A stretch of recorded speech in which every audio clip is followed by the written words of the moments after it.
1장 5절부터 23절까지 말씀입니다.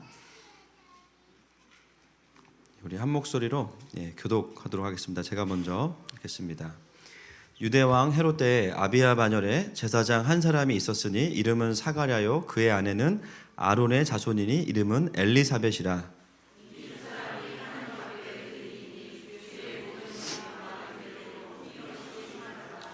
엘리사벳이 잉태를 못함으로 그들에게 자식이 없고 두 사람의 나이가 많더라.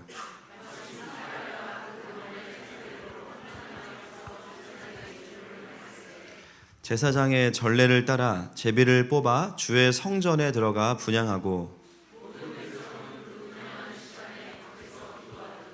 주의 사자가 그에게 나타나 향단 우편에 선지라. 천사가 그에게 이르되 사가랴야 무서워하지 말라. 너의 간구함이 들린지라. 내 아내 엘리사벳이 내게 아들을 낳아 주리니 그 이름을 요한이라 하라.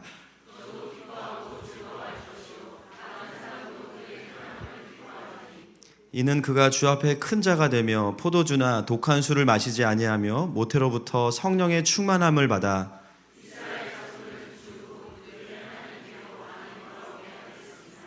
그가 또 엘리야의 심령과 능력으로 주 앞에 먼저 와서 아버지의 마음을 자식에게 거스르는 자를 의인의 슬기에 돌아오게 하고 주를 위하여 세운 백성을 준비하리라.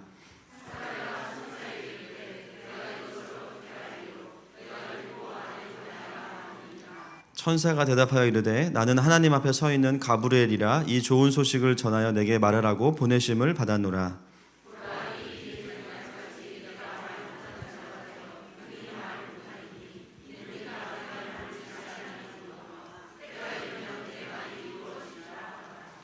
백성들이 사가랴를 기다리며 그가 성전 안에서 지체함을 이상히 여기더라.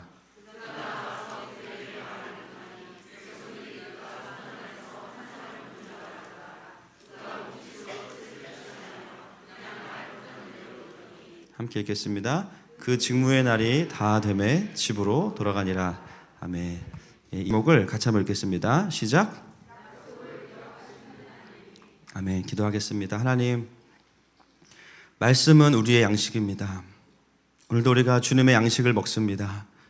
오늘도 주의 백성을 찬송케 하실 주님을 기대합니다. 한 주간 지치고 눌리고 상한 영혼들 주님께서 만지셔서 아버지를 보게 하시고 아버지의 깊은 마음 안으로 인도하여 주시옵소서. 능히 세상을 향해 다시 파송받는 영광스러운 예배 될 수 있도록 주님께서 말씀하여 주시옵소서. 시간 부족한 자의 모든 연약함은 십자가의 뒤로 감추시고 오직 주의 영광만 드러나게 하여 주시옵소서. 예수님의 이름으로 기도드렸습니다. 아멘. 오늘 누가복음 강해의 세 번째 시간입니다. 드디어 이제 누가복음에 들어갑니다. 오늘 1장 5절 말씀 같이 한번 읽겠습니다. 시작.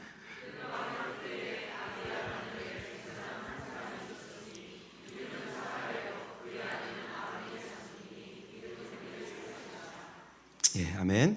세례 요한과 예수님이 태어나신 때의 왕이 누구죠? 유대왕 헤롯입니다. 역사에 보면 이 헤롯은 총 4명이 등장하는데 4명 다 굉장히 악한 왕입니다. 그 중에서 가장 악한 왕, 갑 오브 갑 누굴까요? 오늘 본문에 나와 있는 이 헤롯입니다. 얼마나 악하냐면요, 이 헤롯 왕은 유대 왕이 너무 되고 싶은 사람이었어요. 법적으로는 유대 왕이지만 혈통적으로는 아니기 때문에 유대인들이 이 사람의 권위를 마음으로 인정하진 않아요. 그래서 원래 이 헤롯은 어떤 가문의 후손이냐면 에서의 가문의 후손입니다. 장자권을 빼앗겼던. 다시 그 장자권을 찾고자 하는 마음들이 있는 거죠. 그래서 유대인들처럼 옷도 입고 또 돼지고기도 안 먹고 또 일부러 결혼도 그 헤스모니안 가랑, 그러니까 레위 지파랑 함께도 결혼을 해서 하는데요. 중요한 건 혈통적으로도 전혀 유대인이 아니기 때문에 법적으로는 유대인의 왕이지만 심정적으로는 유대인들에게는 전혀 인정받지 못하는 그런 왕입니다. 그러다 보니까 굉장히 유대의 왕이 날 거라는 그 메시지를 굉장히 민감하게 반응하는 사람이었어요. 그래서 어떤 악행을 저지릅니까? 2살 이하의 어린 아들들을 다 죽이죠. 충격적인 건 뭐냐면 그 아들들 중에 누가 포함되어 있습니까? 자신의 아들들이 포함되어 있어요. 그러니까 그 자기 아들들도 유대의 왕으로 태어나면 죽여버린 거예요. 그리고 자기 아내도 죽여버렸습니다. 얼마나 폭군이면 이 로마의 황제인 아우구스토가 뭐라 그러냐면요, 자기가 세운 분봉왕이지만 헤롯의 아들로 태어나느니 차라리 헤롯의 돼지로 태어나겠다. 이렇게 이야기할 정도로 악한 왕입니다. 성전도 지어주고 어떻게든 유대인들의 마음을 얻기 원했지만 아무도 그의 그 폭군 정치에는 반응하지 않고 두려워할 뿐이었죠. 누가는 복음서를 시작하면서 그 배경으로 유대왕 헤롯 때라고 시작을 합니다. 유대인들은 이 누가복음을 읽으면서 벌써 이 5절 말씀에 유대왕 헤롯이라는 말 딱 들을 때 어떤 마음이 있냐면 거부감이 있는 거예요. 우리의 왕이지만 사실은 우리를 위하지 않는 폭군, 그죠? 우리의 마음을 얻을 수 없는 그런 폭군으로서 생각을 한 것입니다. 바로 누가는 의도적으로 유대왕 헤롯 때라고 말하면서 그 뒤에 반전을 꾀하고 있는 것이죠. 법적으로는 왕이지만 혈통적으로는 아니었던 이 헤롯과 반대로 법적으로는 아니지만 진짜 유대인의 왕으로 오신 바로 그분 누구실까요? 예수 그리스도. 새로운 왕의 탄생을 바로 이 배경에서 이야기하고 있는 것입니다. 강력한 어둠의 때, 분명히 구약이 이스라엘의 실패로 끝난 것 같은 그 이후에 400년 동안 제사도 있었고 회당도 있었고 모든 예배가 다 그대로 지속이 됐습니다. 그러나 그 400년 동안 어떤 시간이었냐면 하나님의 말씀이 주어지지 않는 시간이었어요. 부흥을 본 자도 없고, 과거 이스라엘의 부흥은 과거의 역사로만 추억해야 되는 그때에 하나님의 일하심이 드디어 수면 위로 드러나게 됩니다. 그것이 바로 유다왕 헤롯이 우리에게 주는 말씀의 무게입니다. 여러분, 언제 주님이 우리의 삶 가운데 오십니까? 아이러니하게도 어둠과 죄악이 가득 찰 때입니다. 그 땅에 죄가 간영할 때 주님이 오십니다. 여러분, 주님이 오시면 두 가지를 행하세요. 첫 번째는 구원이고요. 두 번째는 심판입니다. 여러분의 삶 주변에 어둠과 죄악이 가득 차고 있다면, 또 악인들이 잘 되는 것 같다면 여러분 전혀 억울해하실 필요가 없어요. 때가 차면 주님이 오십니다. 그러면 구원과 심판이 완성되는 것이죠. 내가 그 악한 것에 물들지 않고 잘 나를 지키면서 하나님을 경외하는 자들은 주님의 구원의 은혜를 경험하죠. 그러나 세상에 물들고 정신 못 차리면서 두 주인을 섬기는 자들에게는 징계가 있을 것입니다. 여러분, 내가 참을 수 없을 것 같다고 느끼는 그 정점에 주님이 오십니다. 아멘이십니까? 그때가 바로 유대왕 헤롯 때였습니다. 그리고 그 헤롯의 때에 누가의 카메라에 잡혀있는 무명한 한 부부가 나옵니다. 오늘 본문에 등장하는 부부이죠. 나이가 많은 백발의 노 제사장이 오늘 첫 화면에 등장합니다. 그의 이름은 사가랴입니다. 그 이름의 뜻은 뭐냐면 따라하겠습니다. 여호와께서는 기억하신다. 그 아내의 이름은 엘리사벳이에요. 그의 이름의 뜻은 따라하겠습니다. 하나님은 약속하신다. 두 사람이 부부죠? 합쳐보세요. 따라하겠습니다. 하나님은 약속한 것을 기억하신다. 400년의 어두움의 때와 가장 악한 왕의 때에 등장하는 노 부부의 이름이, 사실은 무명한 부부의 이름이 하나님은 약속한 것을 기억하신다입니다. 무려 400년 동안 회복할 수 없을 것 같은 이스라엘의 그 어둠의 끝에, 마치 에스겔 37장에서 말하는 죽은 지 너무 오래돼서 마른 뼈가 된 것 같은 이스라엘의 그 흑역사 속에 그 긴 어둠의 시간을 깨고 등장하는 부부의 이름이 하나님은 약속한 것을 기억하신대요. 여러분, 약속한 것을 기억하시는 하나님께서 행하신 일이 무엇입니까? 이 부부에게 세례 요한을 보내셨어요. 왜 세례 요한을 보내시는 것이 약속한 것을 기억하는 것일까? 구약의 가장 마지막 절을 보겠습니다. 말라기 4장과 6절 말씀 시작.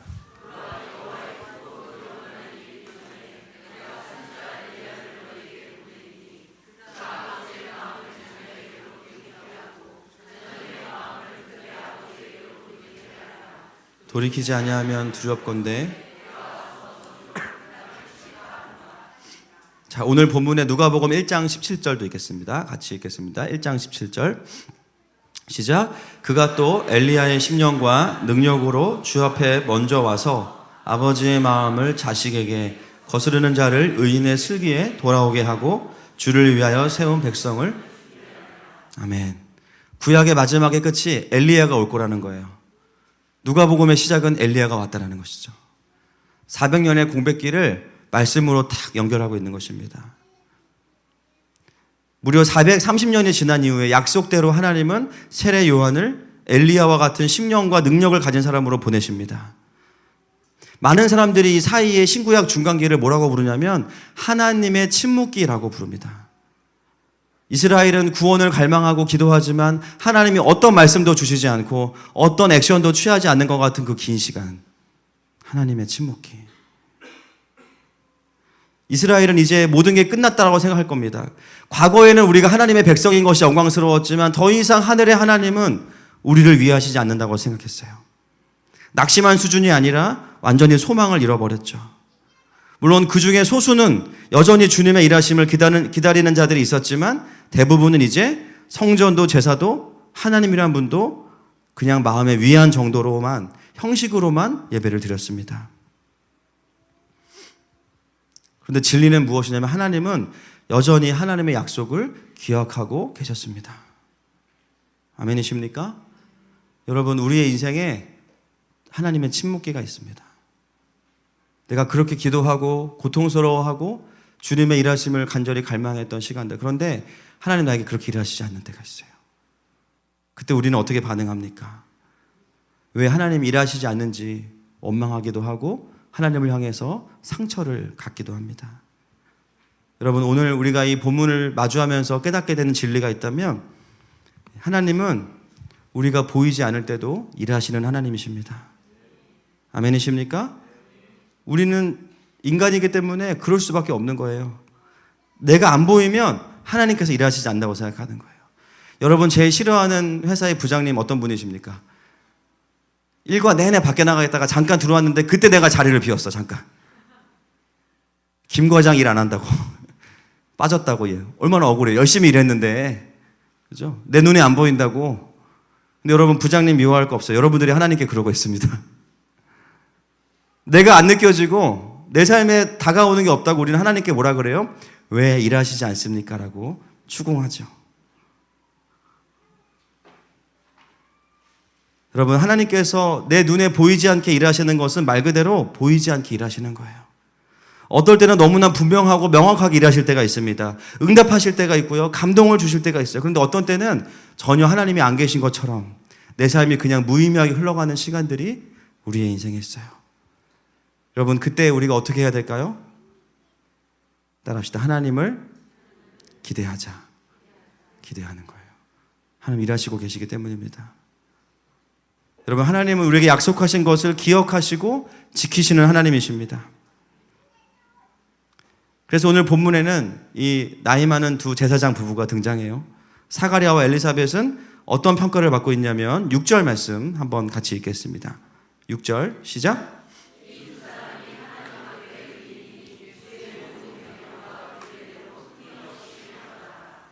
아멘. 예, 이런 평가를 이 시대에 받는 것은 엄청난 내공의 소유자입니다. 성령 충만한 가운데 이런 삶을 사는 것과 아무도 주님을 경외하지 않는데 이런 삶을 사는 것은 굉장히 다른 거예요. 이 암흑의 시대에 여전히 하나님을 경외하고 의인으로 살고 흠이 없이 산다는 것은 엄청난 것이죠. 마치 창세기에 나오는 노아와 같은 겁니다. 모든 사람들이 자신의 쾌락을 쫓아 사는데 노아만 하나님 앞에 의인이었고 하나님의 눈에서 은혜를 발견하고 하나님을 경외하며 살았어요. 그것은 엄청난 내공을 의미합니다. 모두가 어둠 가운데 살아가는데 하나님을 향한 집중력을 놓지 않고 사는 사람들이 바로 이 두 부부였죠. 어떤 분들은 이렇게 생각할 수 있어요. 아유, 제사장이니까 그럴 수 있지. 목사라니까 그래야지. 그런데 여러분, 구약의 역사를 보면요, 그렇지 않습니다. 느헤미야 13장 28절부터 30절에 보시면 성전과 성벽을 다시 복원시키면서 제사장의 직분을 회복시키는데요. 그 중에 제사장들이 어떤 형태였냐면요, 제사장인데 이방인이랑 결혼했어요. 제사장인데 족보가 없어요. 족보가 없는 사람들은 다 자격 박탈입니다. 이방인과 결혼한 제사장들, 이방인과 헤어졌어야 됐어요.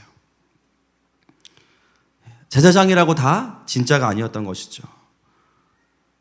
오늘 본문에 사가랴와 엘리사벳을 소개하는 내용들이 많지는 않지만 그 아내인 엘리사벳을 뭐라고 소개하냐면 아론의 자손이라고 소개합니다. 아론이 누구죠? 대제사장이죠. 그러니까 사가랴는 어떻게 결혼한 겁니까? 하나님의 혈통을 존중하고 자기의 거룩을 지키면서 대제사장 가문의 딸과 결혼을 한 겁니다. 단순히 소속을 의미하는 게 아니에요. 결혼을 할 때도 하나님 말씀하시는 질서 안에서 했다라는 거예요. 우리 싱글들 반드시 믿음의 형제자매와 결혼하시기를 축복합니다. 많은 분들이 마음이 흔들려요. 목사님, 그 형제가 신앙만 빼면 다 좋아요. 그것 때문에 안 되는 거예요. 능력 있고 잘생겼고요. 집안도 좋고요. 학벌도 좋아요. 근데 예수님 안 믿어요. 예수님 안 믿으면 좀비라니까요. 제가 말씀드리지. 살아있는 좀비입니다. 주일날 은혜를 받았는데 나눌 수가 없어요. 100쌍 중에 한두 쌍. 제가 결혼해서 전도하면 되죠. 그래서 교회 나온 사람들은 100쌍 중에 한두 쌍이에요. 그 한두 쌍 보면서 나도 그럴 거야. 예, 그럴 때만 믿음이 세집니다. 이상하게. 98% 같이 교회 안 나옵니다. 예, 저는 여러분들이 끝까지 천국을 갔으면 좋겠어요. 싱글들 축복합니다. 예, 아멘 안 할 줄 알았습니다. 심지어 메롱을 하네. 와. 다 주님이 보고 계십니다. 주님이 오시면 구원과 심판 두 가지.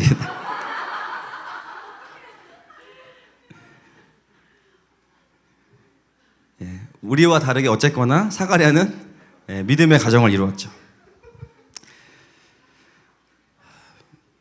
몇 절 안 되지만 이 두 절만 가지고도 이 부부가 하나님 앞에서 어떻게 살아왔는지가 충분히 추적이 됩니다. 그런데 여러분, 정말 충격적인 건 이제부터예요. 이렇게 신실한 가정, 정말 주님밖에 모르고 교회밖에 모르고 성실하게 거룩을 지키며 살아온 이 가정에게 엄청난 문제가 두 가지가 있습니다. 조금 어려운 문제가 아니고요. 정말 힘든 문제고요. 오랫동안 해결되지 않은 문제입니다. 첫 번째가 뭐냐면 제사장으로서 나이가 많아서 오늘 분향하는 장면이 나오죠. 여러분, 이 문제를 이해하려면 그 당시에 제사장의 시스템을 좀 이해하셔야 됩니다. 역대상 24장으로 한번 가보시겠습니다. 1절부터 4절까지 말씀입니다. 시작.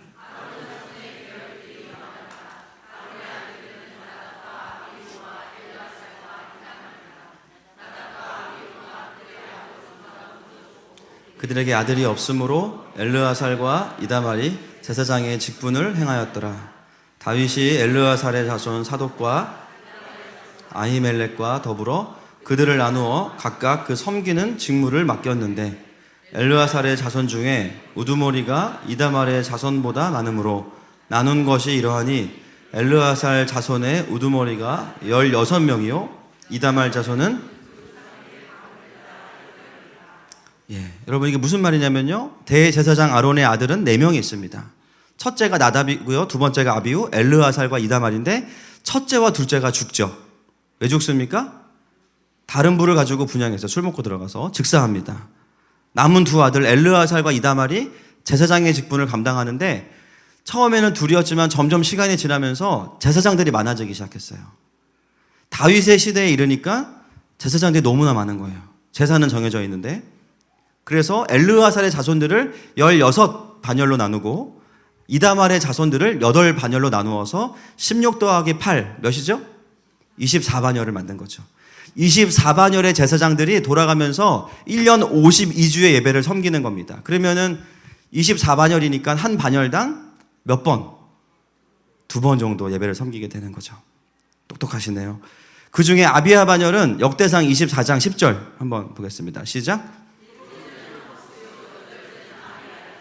8번째 반열이 아비야인데 이 아비야의 반열에 누가 있습니까? 사가랴가 있는 거죠. 이해되시죠? 요세푸스가 남긴 기록에 보면 이 헤롯 대왕 때 제사장이 몇 명이었냐? 약 2만 명 정도가 있었습니다. 2만 명. 예배는 정해져 있는데 2만 명. 그죠? 2만 명이 24반열을 대충 평균 나눠보면 한 반열당 800명 정도예요.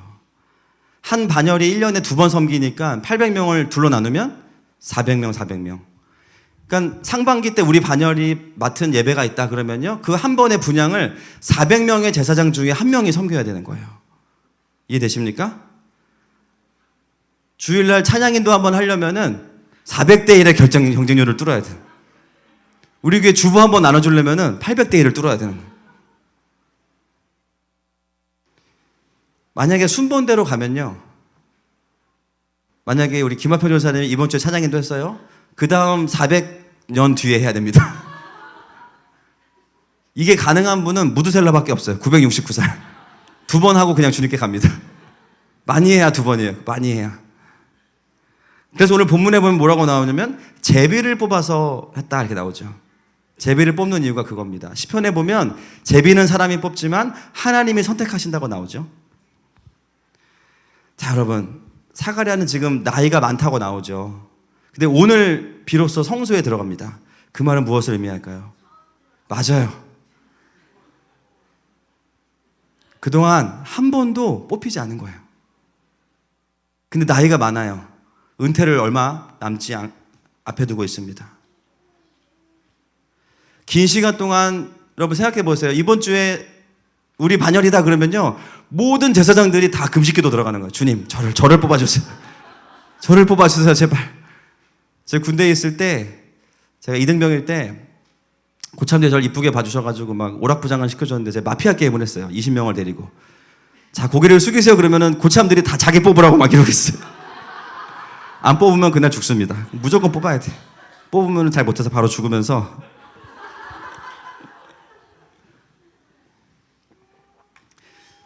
제사 한번 드리려고 모든 제사장들이 다 금식기도 한, 하나님 제발 저를 써주십시오. 사가랴는 수십 년 동안 그 기도했을 거예요. 근데 매 해마다, 매 기회가 올 때마다 제비를 뽑는데 자기의 이름이 불리지 않는 거죠. 그때 그 우울함과 슬픔, 그리고 이제는 나이가 차서 어쩌면 하나님은 드라마틱한 분이시기 때문에 이번 기회가 마지막의 가능성이 굉장히 높아요. 이번에 안 되면 은퇴해야 됩니다. 이 마지막 기회가 사가랴에게 온 것입니다. 이것이 첫 번째 그의 가정의 어려움이었고요. 두 번째는 뭐냐면 자녀가 없습니다. 그 당시에 자녀가 없다는 것은 통념적으로 하나님의 노여우심을 받는다는 의미입니다. 뭔가 네가 저주받는 거, 이런 메시지들을 듣게 돼요. 그래서 자녀가 없으면 내가 뭘 잘못했거나 우리의 조상이 뭘 잘못했다고 생각해요. 그런데 여러분, 성경이 말하고 있어요. 사가랴와 엘리사벳은 흠이 없는 가정입니다. 그러면 원인이 그들에게 있지 않는 것이죠. 그렇게 하나님을 성실하게 섬기고 사랑하는 가정인데 이 두 가지의 문제가 여전히 해결되지 않고 있는 것이죠. 여러분, 신앙생활 하다 보면 저 장로님은, 저 권사님은, 저 집사님은, 저 전도사님은 정말 누가 봐도 하나님이 너무 기뻐하시고 이뻐하실 만큼 신앙생활하는 가정인데요, 그 가정에도 해결되지 않는, 응답되지 않는 문제들이 있다는 것입니다. 뭔가 잘못했거나 하나님이 노여워하셔서 그러는 것이 아니에요. 오늘 본문을 보면서 깨닫는 것은 뭐냐면 반드시 고난과 응답이 늦어지는 것에는 하나님의 다른 선하신 뜻이 있습니다. 아멘이십니까?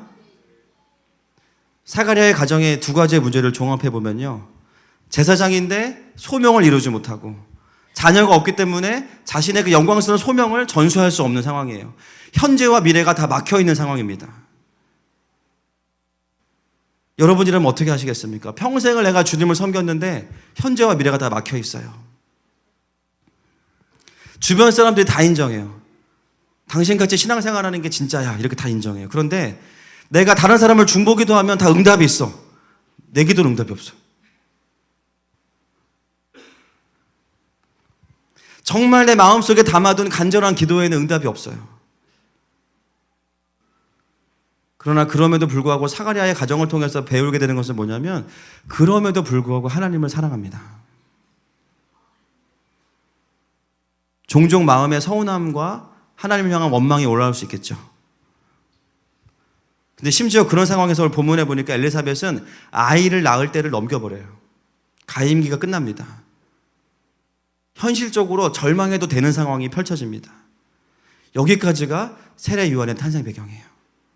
가장 어둠과 폭군이었던 헤롯이 다스리던 때에 가장 소망이 없는 제사장의 한 무명한 가정의 제사장을 보여주고 있습니다. 오랫동안 쓰임받지 못하고 어두운 인생 속에 살아왔던 이 가정, 그럼에도 그들에게 발견할 수 있는 빛은 딱 한 가지예요. 하나님을 경외했다라는 거. 그런 상황에서 이 가정에 어떤 일이 일어납니까? 1장 9절 말씀 같이 읽겠습니다. 1장 9절 시작.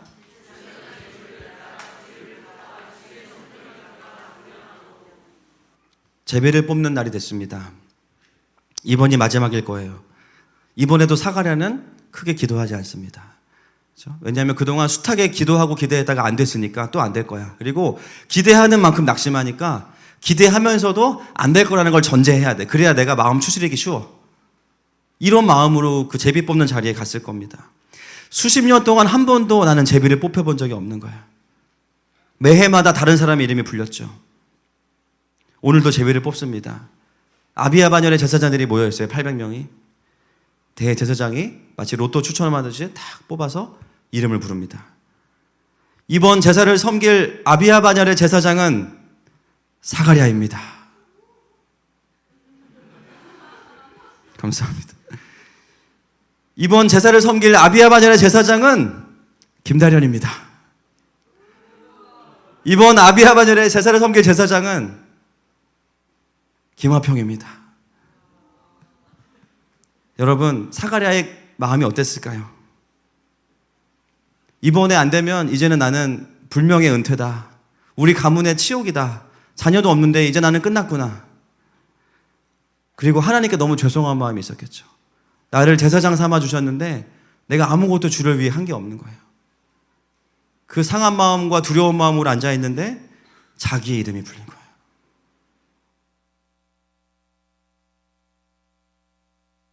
하나님께서 사가랴의 이름을 불러주신 거죠.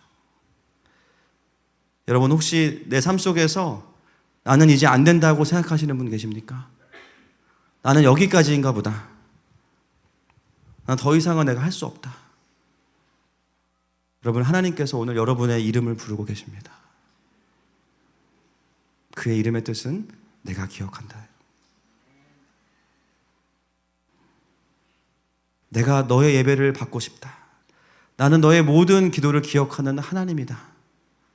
본문은 너무나 짧고 덤덤하게 다루고 지나가지만 그 순간 사가랴의 이름이 불리는 순간에 여러분, 사가랴가 얼마나 울었겠어요. 그리고 누가 더 많이 울었을까요? 주변에 있던 후배 제사장들이에요. 늘 선배를 제쳐두고 자기가 제사를 인도하러 들어가다가 너무 미안했죠. 저렇게 하나님을 경외하고 사랑하는 저 사가랴를 축복하시지 않으면 대체 누구를 축복하시겠습니까? 후배들도 다 그 마음 가지고 있었던 거예요. 근데 하나님께서 그 사가랴의 이름을 불러주셨을 때 자기의 이름이 불린 것보다 더 기뻤을 겁니다. 할렐루야. 사가랴는 오랜 시간 동안 기대하고 실패하고 낙심하고 원망하고 다시 마음을 일으키고 그래도 주님이 날 부르셨으니까 내가 쓰임받아야지. 수도 없이 넘어지고 일어나는 것을 반복했어요. 그 눈물이 오늘 이 하나님께서 그 이름을 불러주실 때 한 방에 보상을 받은 것이죠. 여러분, 사가랴가 어떤 기분으로 성전에 들어갔을까요? 울다가 웃다가, 그죠? 수액 있게 들어갔을 거예요. 기뻐하면서, 하나님을 기뻐하면서. 그 직분이 얼마나 소중하게 느껴지겠습니까? 여러분, 하나님께서 수많은 사람 중에 우리를 개인적으로 불러주셨습니다. 아멘이십니까? 나의 삶에 맡기신 자리가 있어요. 교회에서도 우리에게 맡기신 직분이 있어요. 그 자리 하나님께서 맡기신 자리입니다. 아멘이십니까? 심지어 여러분은 제비뽑기도 안 하셨잖아요. 그죠? 정말 큰 은혜입니다. 제가 지금까지 교회 생활하면서 중직자 투표하면서 만장일치 되는 걸 딱 한 번 봤어요. 몇 교회를 거쳤지만 우리 교회입니다. 2년 반 전에 제가 그 표를 가지고 있어요. 제가 한 번도 그런 걸 들어본 적, 만장일치를 했다는 건 이거는 뭔가 문제가 있는 거예요. 너무 신기해서 제가 가지고 있어요. 제가 그 표를 다. 하나님만 선택해 주신 게 아니라 교회가 축복해서 세워드린 거예요. 우리 교역자들 5만 개 교회 중에서 우리 교회 온 거 하나님의 영광입니다. 이력서 한 장 안 받았어요, 저희. 목장 리더들 그냥 할 사람 없으니까 하는 거 아니에요. 하나님 여러분 부르셨습니다. 아멘이십니까? 레위지파 찬양팀 노래 잘한다고 할 수 있는 거 아니고요. 북 잘 친다고 되는 거 아니에요. 주일학교 교사, 찬양단, 만나사역팀, 새가족팀, 주보팀, 웰컴팀, 수많은 우리 교회에 있는 팀들. 하나님께서 여러분을 부르셨어요. 내가 하는 일이 주목받고 안 주목받고 하나도 중요하지 않습니다. 주님이 맡기신 것 자체가 영광스러운 겁니다. 제가 보니까 우리 서리집사님들 일부 예배 기도가 딱 24반열로 돌아가고 있어요, 지금. 여러분, 그 자리 굉장히 소중한 자리예요. 공동체를 대표해서 기도하는 자리예요. 지금도 잘하고 계시지만 앞으로는 일주일 전에 우리 부목사님 연락을 드릴 거예요. 그래서 일주일 동안 같이 예배를 위해 기도하고 그날 중보기도 모임도 나오셔서 정말 기도로 준비하셔서 섬기실 수 있으면 좋겠습니다. 아멘이십니까? 네, 지금도 너무 잘하고 계십니다. 그리고 몇 주 전부터 우리 레위 지파는 토요일 날 모여서 연습하고 있습니다. 이 추운데 추위가 시작되면서 모이기 시작했어요. 예배를 드려보니까 점점 성도들은 늘어나고 영적인 전쟁이 치열하니까 이 정도 가지고 안 되겠다.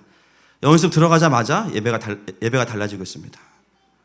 벌써 전날 콘티를 여러 번 부르고 기도하고 같이 발성도 하고 그리고 서는 거예요. 왜 그렇습니까? 하나님께서 맡기신 자리이기 때문이에요. 제가 저희 교회는 그런 분들이 없지만 이전에 사역하던 시간들을 보면 직분과 사역을 너무 가볍게 여기는 분들이 많아요. 주일학교 교사, 내가 주일날 오면 하고 안 오면 안 하지 뭐. 상황 되면 하고 안 되면 말지 뭐. 이런 식으로 교사하는 분들이 있어요. 물론 상황에 따라서 정말 내려놔야 되는 경우가 있지만 중요한 것은 하고 안 하고의 문제가 아니라 그 자리를 하나님이 나에게 맡기셨다라는 그 영광스러운 마음이 있어야 됩니다. 아멘이십니까? 저희 교회도 이제 곧 또 임직을 기도하고 있습니다. 그 자리를 영광스럽게 여길 수 있는 분들을 세울 것입니다. 할렐루야. 여러분, 사역을 내려놓을 때는 진짜 깊이 고민하셔야 되는 거예요. 내려놓는 게 답이 아니야. 하면서 성령 충만한 게 답이에요. 할렐루야. 그리고 여러분, 한번 내려놓으면 제가 미리 말씀드리지만 400년 후에 기회가 오실 거예요.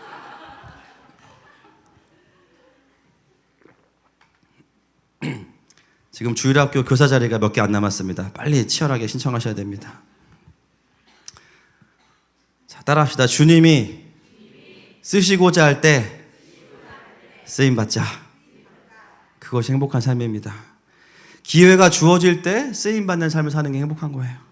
저도 그래서 가끔 주님께 일 많다고 좀 투덜댈 때가 있습니다. 제가 이번에 회개했어요. 개척하면 여유롭다고 누가 얘기했어 이러면서 막 하나님한테 막 따졌는데 그런 소리 안 하려고 노력합니다. 시키시면 해야죠. 다시 본문으로 돌아가겠습니다. 하나님은 사가랴의 인생에 정말 큰 문제를 하나 해결하셨죠.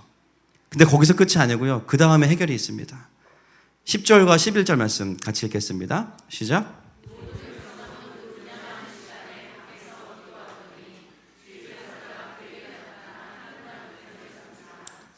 이 주의 사자가 누굽니까? 가브리엘. 제가 요즘에 누가복음에 빠져있다 보니까 다 이렇게 성경 용어로만 보이거든요. 제가 차 타고 가다가 진짜 깜짝 놀랐어요. 간판에 가브리엘이라고 딱 써 있는 거예요. 정말 크게. 내가 헛게 보이나 보다. 그래서 다시 딱 보니까 가브리살이라고. 고깃집이었습니다. 요즘에 너무 누가복음에 푹 빠져 있는 것 같아요. 여러분, 가브리엘이 원래는 이 시간에 와서 전해야 되는 메시지는 한 제사장의 자녀에 대한 이야기를 하는 시간이 아니에요. 원래 이 시간에는 이 사가랴는 개인으로 하나님께 나아간 게 아니라 공동체를 대표해서 하나님께 나아간 것이기 때문에 이스라엘에 대한 하나님의 계획들을 말씀하셔야 됩니다. 또는 하나님께서 이 제사를 받으셨다라는 것을 말씀하셔야 돼요. 그런데 그때 나타난 가브리엘은 전혀 다른 이야기를 하죠. 13절부터 보겠습니다. 16절까지 시작.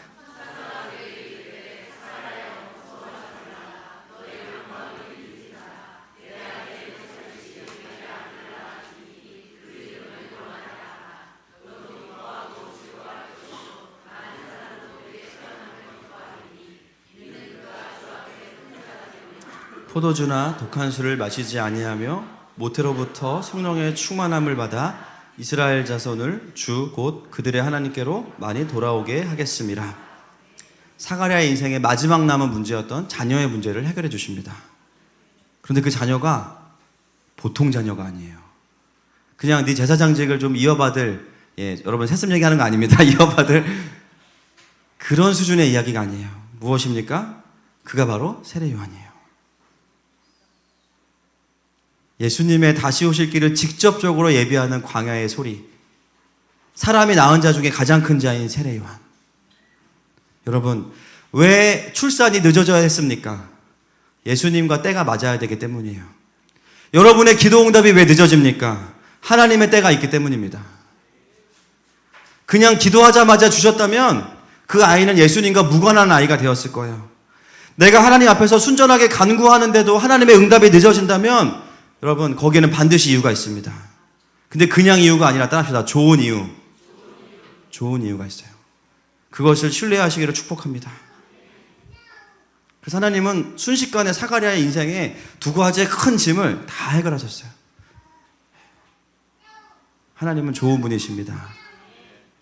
여기까지 하고 끝내면 좋은데 그 뒤에 보면 최악의 반전이 일어납니다. 성경 강해는 빼지 않고 하는 게 목표이기 때문에 이 부분도 저희가 보고 넘어가야 돼요. 18절 말씀 같이 읽겠습니다. 시작.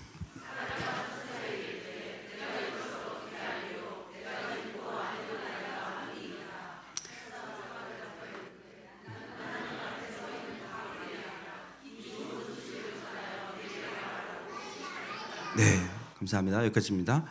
맥이 확 빠지죠. 누가 떠오릅니까? 구약에? 아브라함이 떠오릅니다. 그렇게 오래 기다려서 정말 로또와 같은 복을 받으면서도 믿음 없는 소리가 나오는 거죠. 기도했는데 응답을 주시니까 못 믿는 거예요. 여러분 이해되시죠? 나와 아내가 나이가 이렇게 많은데 어떻게 이게 가능하겠습니까? 정말 그동안 잘 기다렸어요. 인도하심을 잘 받았어요. 그런데 마지막에 그 공을 많이 까먹는 겁니다. 여러분 사가랴가 왜 이렇게 반응할까요? 단순히 믿음이 없기 때문이 아니라 그의 마음 깊은 곳에 하나님께서 다루셔야 되는 뭔가가 있기 때문입니다.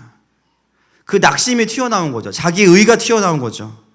이제 금요일 날 보겠지만 마리아도 가브리엘이 와가지고 너가 이제 잉태할 것이다 얘기했더니 내가 처녀인데 어떻게 가능하겠습니까? 똑같이 물어봅니다. 근데 마리아는 안 혼나요.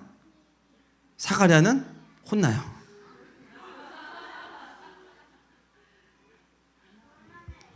그럴 때 이유가 있는 거죠.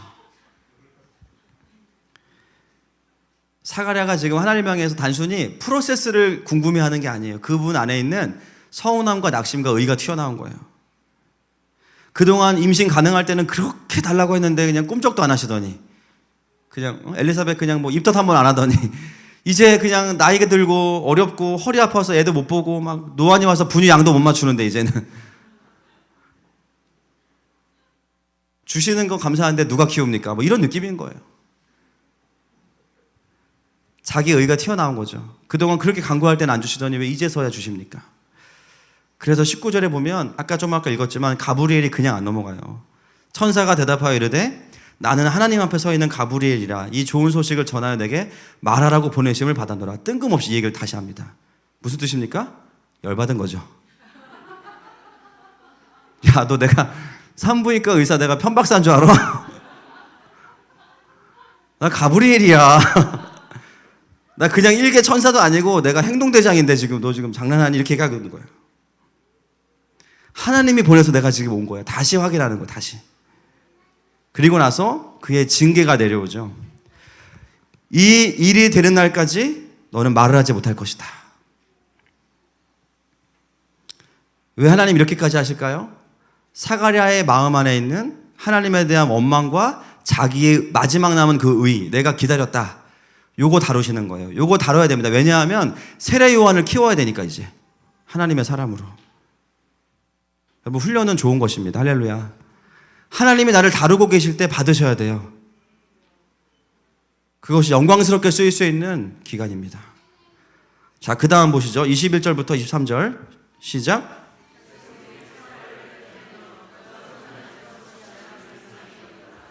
그가 나와서 그들에게 말을 못하니 그가 몸짓으로 뜻을 표시하며 그냥 말 못하는 대로 있더니 그 직무의 날이 다 되매 집으로 돌아가니라. 아멘.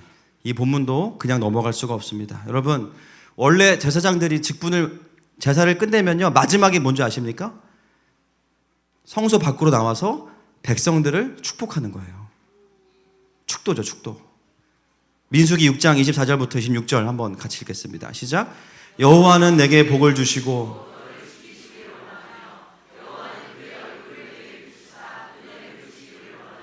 여호와는 그 얼굴을 내게로 향하여 드사.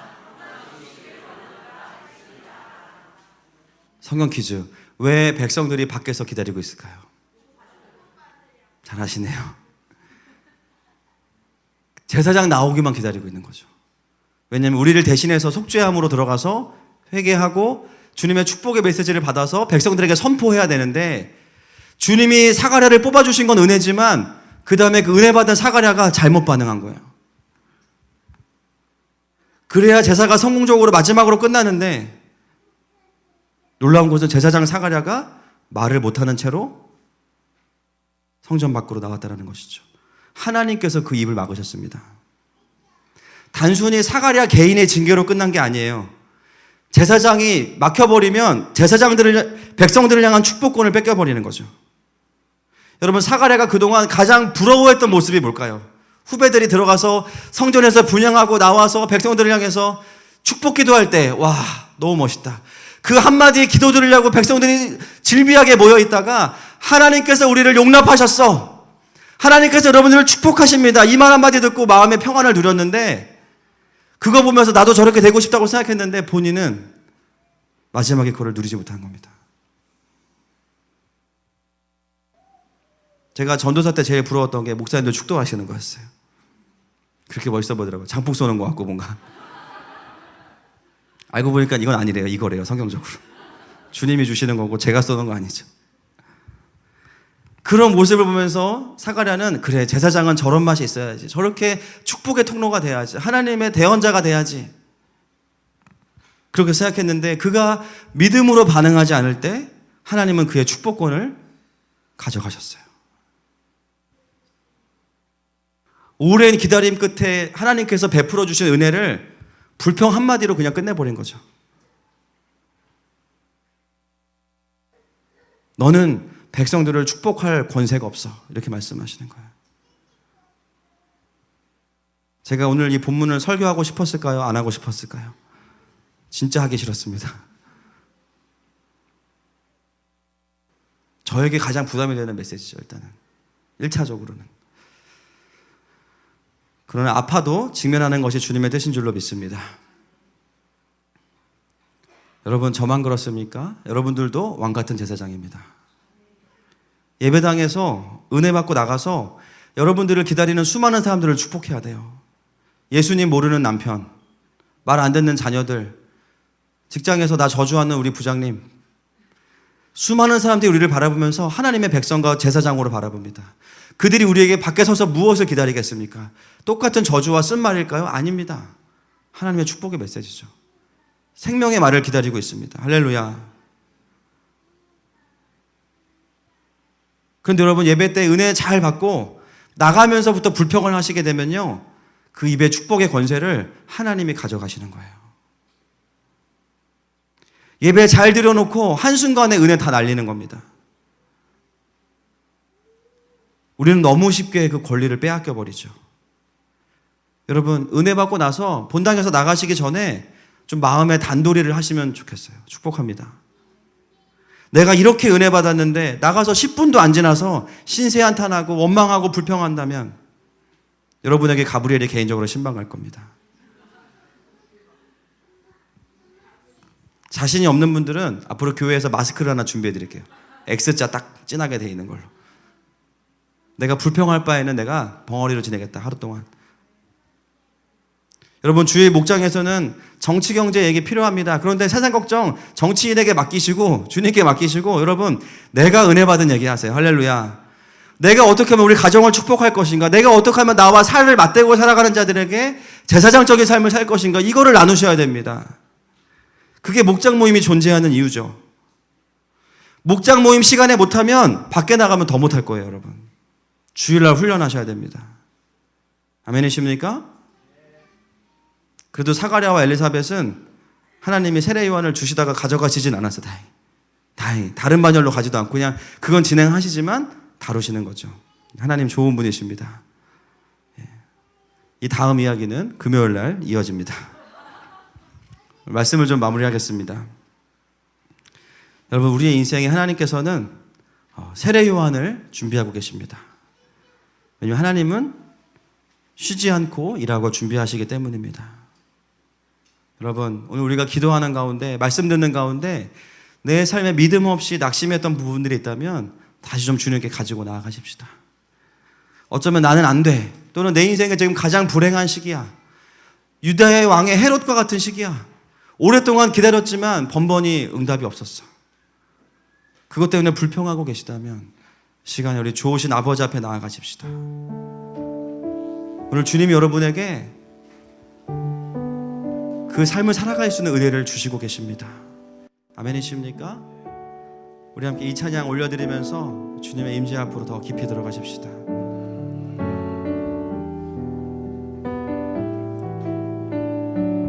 은혜 아니면 살아갈 수가 없네. 은혜 아니면 살아갈 수가 없네. 호흡마저도 다 주의 것이니 세상 평안과 위로 내게 없어도 예수, 오직 예수뿐이네. 오직 예수뿐. 다시 한번, 은혜 아니면 살아갈 수가 없네. 은혜 아니면 살아갈 수가 없네. 호흡마저도 다 주의 것이니 세상 평안과 위로 내게 없어도 예수, 오직 예수뿐이네. 크신 계획 다 볼 수도 없고, 크신 계획 다 볼 수도 없고, 작은 고난에 지쳐도 주께 묻기 나의 모든 삶 버티고 견디게 하시네. 은혜 아니면, 은혜 아니면 살아갈 수가 없네. 나의 모든 것 다 주께 맡기니 세상 평안과 위로 내게 주신 주 예수, 오직 예수뿐. 다시 한번, 크신 계획 다 볼 수도 없고, 말씀을 붙잡고 찬양합시다. 크신 계획 볼 수도 없고, 작은 고난에 지쳐도 주께 묻긴 나의 모든 삶 버티고 견디게 하시네. 은혜 아니면, 은혜 아니면 살아갈 수가 없네. 나의 모든 것, 나의 모든 것 다 주께 맡기니 참된 평안과 위로 내게 주신 주 예수, 오직 예수뿐이네. 시간에 기도하십시다. 주님, 내 삶을 바라볼 뿐만 아니라 정말 하나님의 크신 계획을 믿기 원합니다. 그냥 내가 괜찮다고 거짓 위로하는 것이 아니라 주님 때문에 괜찮은 인생이 되게 하여 주시옵소서. 원수가 없는 인생이 아니라 은혜가 없는 인생이 되게 하여 주시옵소서. 시간에 주 한번 부르고 기도합니다. 주여, 아버지 말씀 붙잡고 주님 앞에 나아갑니다. 주님, 아버지, 오늘 하나님 아버지 예배 가운데 그 하늘의 은혜가 이 말씀이 풀어질 수 있도록 하나님 아버지를 사랑하는 성도들에게 말씀으로 이 시간에 충만하게 채우십시오. 하나님 아버지, 내 인생에 하나님 아버지 우리가 더는 없다고 여겨 내가 절망하고 좌절하고 더 이상은 버틸 수 없다고 느꼈던 그 삶을 주님께서 이 시간에 위로하시고, 주여,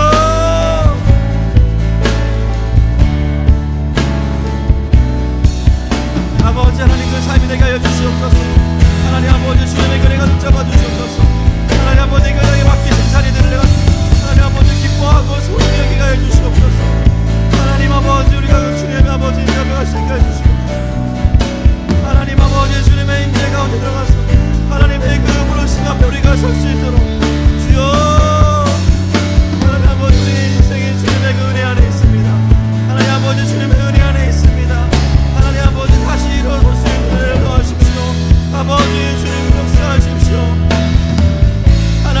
아버지 주님의 그 영광을 넣어 주시옵소서. 아버지 하나님 주님의 그 임재로 하나님 아버지 우리가 충만히 들어갈 수 있는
아버지 우리 각자의 인생이 주님 앞에 그런 복된 인생 될 수 있도록 아버지 하나님 우리가 주님의 그 아버지 그 시간이 될 수 있도록 주여 도와 주십시오.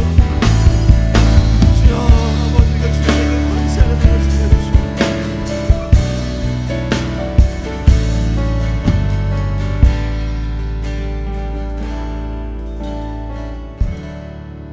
이 시간에 우리가 제사장의 축복의 권세를 회복하십시다. 하나님 이제 내가 받은 은혜가 불평으로 막히지 않게 하시고 내 의로 가로막지 않고 그 은혜를 세상에 전달하는 자가 되기 원합니다. 주님 사갈의 입을 막으셨던 주님께서 그의 입술을 틔우실 수 있는 분이십니다. 주님 나를 통해서 온전히 세상을 축복하는 왕같은 제사장의 사명을 감당케 하여 주옵소서. 시간에 주여 한번 부르고 기도합니다. 주여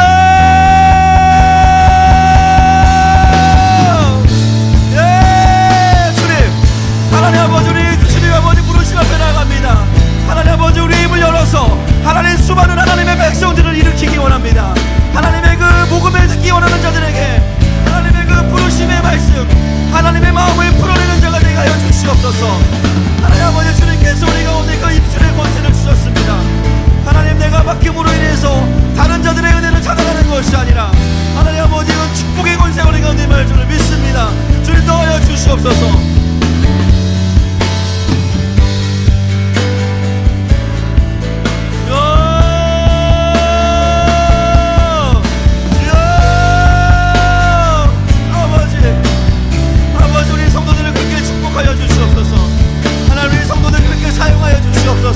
하나님 우리를 통해서 그 생명이 흘러갈 것입니다. 하나님 우리를 통해서 우리가 늘 많은 자들을 살릴 것입니다. 아버지 우리의 삶이 우리의 사역이 그렇게 갈 것입니다. 예 주님 주님 주님 날 채우시네 주님 보게 하시네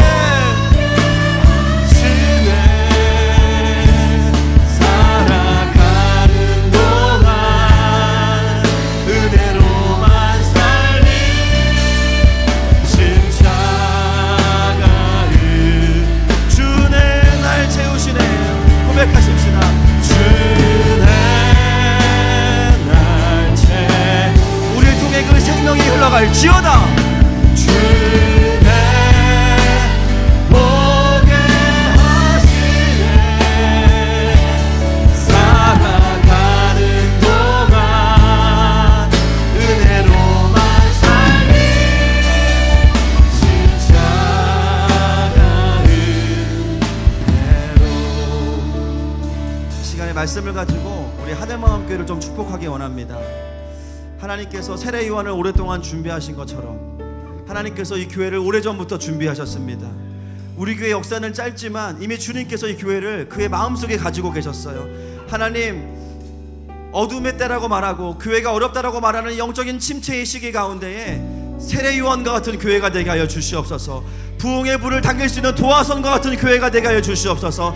한국교회 영적인 흐름을 선도하는 교회가 되게 하여 주시옵소서. 건강하게 성경적으로 성령 안에서 마지막 때를 돌파해가는 교회가 되게 하여 주시옵소서. 주여 한번 부르고 기도합니다. 주여 주여 아버지 아버지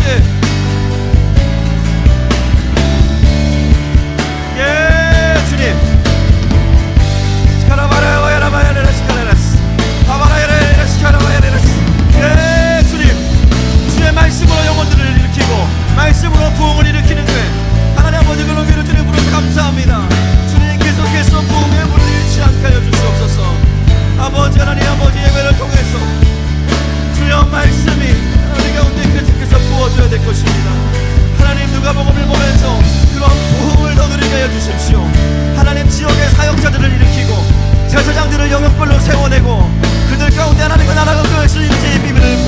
교회가 될 것입니다.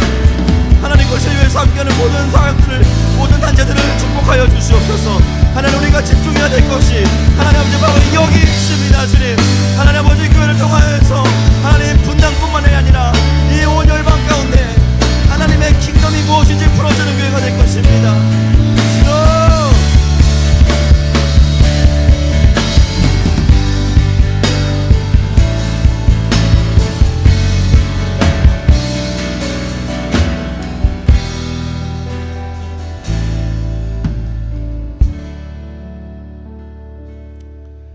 오늘도 주의 말씀을 주시니 감사합니다. 이제 시작된 누가복음 강해이지만 이 과정이 우리의 부흥의 시간이 될 것입니다. 많아지는 부흥이 아니라 살아나는 부흥이 될 것입니다. 또 살려야 될 자들을 살리는 부흥이 될 것입니다. 주님을 기대합니다. 감사하며 예수님의 이름으로 기도드렸습니다.